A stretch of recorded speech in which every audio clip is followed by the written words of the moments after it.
Welcome back to WTOP 10 Nightly News. I'm Jake Vanderbroek, and it's time for your sports update. Lakers weren't able to get it done as they lost by a score of 57-43. Well, there's three reasons. Defensively, they have struggled. They allowed Brockport to have easy mid-range jumpers, and they were attacking the paint as they scored 18 points in the paint. You can't be doing that on the defensive end. The other reason on why they struggled offensive end for two cases here.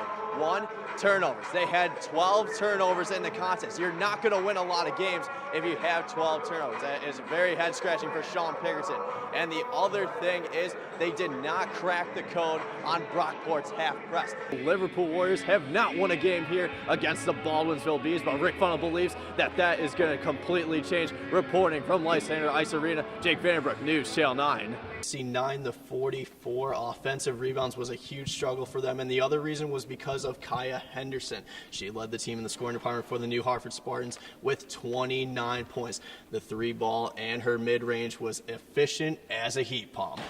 And it has been the two of them working together to find good looks, and they have been able to knock down those good shots. And for Elmira, they've been lacking offensively. They're doing just a little bit too much ball handling, and it's led to some turnovers and some offensive 3-second violations. The Soaring Eagles are going to have to tighten that up for them to get back in this one and to win this ball game. Now back to you guys.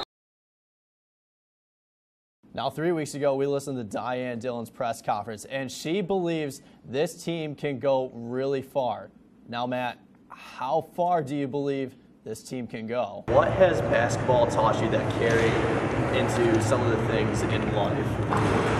Just being able to work with different people, being in so many different programs from OCC and now to Oswego, it's definitely helped me be able to communicate better with people, and it helped me learn more.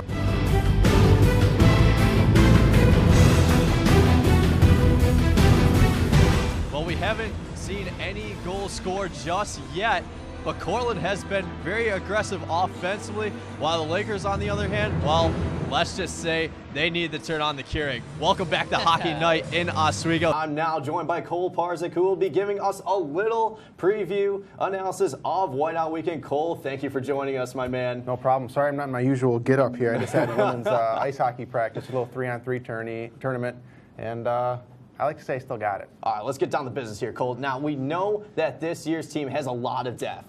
So who do you think we'll see starting, and who's going to be scratched? Well, both Oswego and Cortland were able to find the back of the net. Cortland was able to capitalize on a power play. And, well, for Oswego, they were just there at the right place and the right time. Welcome back to Hockey Night in Oswego.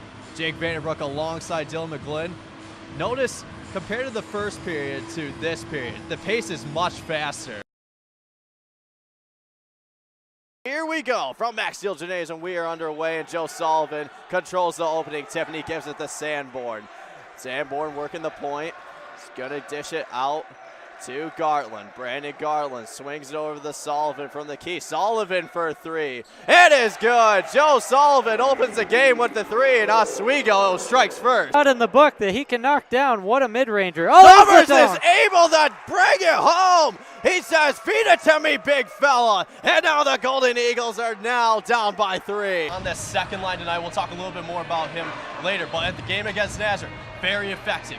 2 goals in that one. But then against Carleton, he took a step back a little bit in the first period, but then he got it really going offensively, was being more aggressive, precise with the puck. He was able to capitalize with a beautiful one-timer. That lane change, next thing you know, the ability to give a one-timer, that was just phenomenal. And the fact that that was the go-ahead goal to give the Lakers a 4-3 win, very impressive, and this women's team looked really good. He has 6 points. Creighton it over to Quinn Carey. Quinn Carey for 3. That's good! Quinn Carey from downtown, and the crowd is erupting, and the Lakers now lead by a score of 63-56. That's a goal! And here come the Teddy Bears, and the Oswego State Lakers take a 1-0 lead here at the Murano Campus Center. There's a pass given to Zizek. Gillespie gonna work around, but instead he's gonna go to Novick. Novick to Gillespie. Gillespie with a quick shot. It's a goal! Michael Gillespie is now on the scoring department, and the Lakers take a 3-0 lead. Honestly, he had a bad game against Nazareth in that one period. Keep in mind it was an exhibition game, you know.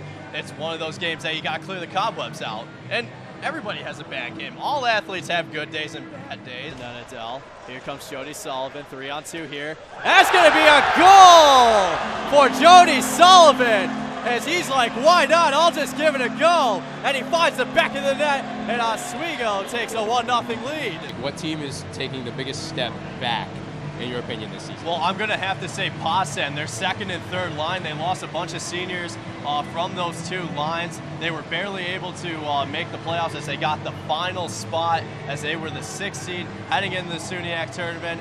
And I predicted them to finish 8th in the SUNYAC conference. I really think that Potsdam is going to be the team that's going to be taking a step back. Gillespie, a little bit of wraparound. Opportunity for Oswego, and a goal!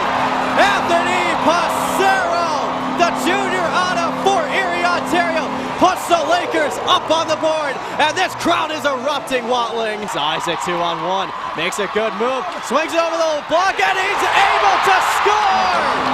Oh, baby! Look at that!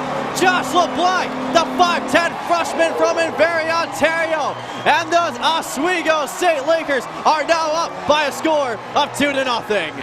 3-on-2 opportunity here. Here's Emerson. Emerson takes a shot, and he goes top left on Jimmy Parita, and the Oswego State Lakers lead by a score of 3-0 here at the Verano Campus Center. Absolutely, and the one big word that you have to describe it is all about brotherhood. The fact that he has been on a bunch of travel teams, and now he's only 35 minutes away from his hometown playing for the Oswego Lakers. Brotherhood is the perfect word to describe that package. I feel very confident, and I even think this weekend they can beat Potsdam and they can beat Plattsburgh coming into this weekend. Now we're going to be talking about the big controversy on what's going on at Lambeau Field. Well, there is a lot of history that takes place at one of the oldest stadiums in the National Football League. You got to go all the way back with Vince Lombardi winning the first 2 Super Bowls with Hall of Fame quarterback Bart Starr. And then you got Brett Favre, who was able to take down Drew Bledsoe and the New England Patriots to win Super Bowl 32. And then, discount double check, Aaron Rodgers comes in, and he manages to win Super Bowl 45 and was named MVP, and the hype continued for years and years. But now, that hype in Lambeau is over. With most of his goals, but he says, okay, why not? I see the defenders on the left side, so man, oh man, I'm just going to go low right, and that's what Michael Gillespie saw it. He took advantage of that. Lakers up 1-0. Starting off with some wrestling, Oswego State's Rocco Russo was selected as the ECWC Wrestler of the Week. Russo captured the title in the 149-pound weight class, compiling a 5-0 record during the 53rd RIT Invitational. The senior was able to record a fall in less than a minute and 2 technical falls to advance to the semifinal round. In the semifinal, Russo was tested and answered the challenge, winning a 20-20 division against Peter Nash of Worcester Polytechnic Institute. Russo and the Lakers returned to the mats on Saturday as they host Ithaca College on Saturday at 12 p.m. Tuesday night's girls volleyball showdown between Solvay and Marcellus could not have been much more evenly matched, as it took the full 5 sets for a victory to be determined. Not only that, 3 of those games were decided by just 2 points and 1 more by only 4, as the Bearcats came back from a 2-0 deficit to drop the Mustangs. Brielle Bagazi and Mile Plattler each notched team highs in kills with 13, while Jordan Bamba recorded 23 digs for Solvay. Saturday, Michaela Bradshaw dished out 29 assists, while Mary Carlton and McKinley Thompson led the team with 8 kills in the contest. On the other side, Caitlin Stevens and Brooke Tennant led the team in assists with 5. The Bucks will head to Fayetteville to take on Jamesville DeWitt this Saturday in a Class A final. Game time is at 4 p.m. The Oswego State baseball team has announced their schedule for the 2019 season. They will open their season with a doubleheader against Salisbury University on March 2nd and will be traveling to Lexington, South Carolina for their spring break matchups. While in South Carolina, the two-time defending SUNYAC champions begin conference play against their rival Plattsburgh. For those wanting to catch the Lakers in action, their home opener takes place on April 5th when they host St. John Fisher College. Bengals, the Lakers were able to bounce back on senior day as they took down the Fredonia Blue Devils by a score of 2-1. Sean Ormsby was able to find the back of the net, and Caleb Asamoah scored the go-ahead goal off the pass from Jack Van Pelt. Goalkeeper Brian Terra finished with 2 saves, collecting his 5th win of the season. The Lakers are back at it this Friday as they take on the Brockport Golden Eagles at 7 p.m. With the victory, the junior has been named Men's Golf Athlete of the Week by the Empire 8 Athletic Conference. Owen and the Lakers head into the winter break with the lead in the Empire 8 Championship. Oswego will not be back in action until April 10th. Astros, they're going to tie it up that too. James Harden is appreciating that, but then here comes Steve Pierce. He rips one deep to left. It is just fair. A solo shot for Steve Pierce, and the Red Sox take the lead by a score of 3-2. Mookie Betts is liking that, but he's going to even like this more. Jackie Bradley. This ball is gone deep to right center. Houston Astros can't do much about it. 8-2 is your final. And you know who else is going to be effective? This crowd. This crowd is ecstatic for an exhibition game. Yeah, yes. wow. This Dance crowd into is Sweet absolutely- Caroline right now. Ready? You'll love to see it. Sweet Caroline. Ba, ba, ba. You'll love to see it. Love to see it. And I mean, Jake, how about you close it out for All us on right, your so, last show? Man, oh man. Man, you oh man, I love the saying. have That's been first off. watching Laker Connections on WTOP 10 so long. Very much, and man, it's just very special. Your last call, the fact that Oswego is able to win it, it's really special, and it's a great way to come away with a victory. Yeah, you said not even just a victory, just a really profound victory, and one of the best victories. I think this is the best game that Oswego State's played all season when it comes to the full 60 effort.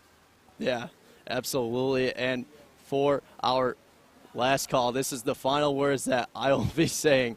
You have been watching Whiteout Night in Oswego on WTOP 10. So long.